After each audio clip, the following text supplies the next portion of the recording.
Good morning, crew. Tell me, ever found yourself gazing at the chefs and wondering if you have what it takes to dive into the galley?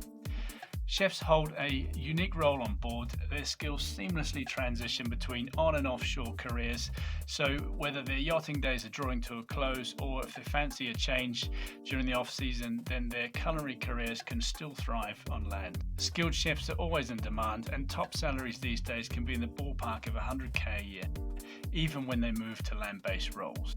So if you've ever considered making the leap from interior or deck roles into the galley, I'm here to give you that gentle nudge to future-proof your career.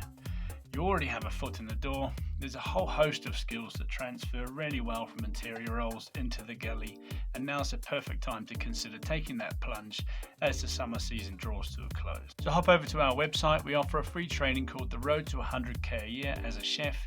It explains the two main routes into a successful, profitable chefing career. We've also got the Kitchen Calling, which is our Facebook group tailored for folks like you who are looking to make the transition from service roles into the kitchen. Okay, so you can check that out as well.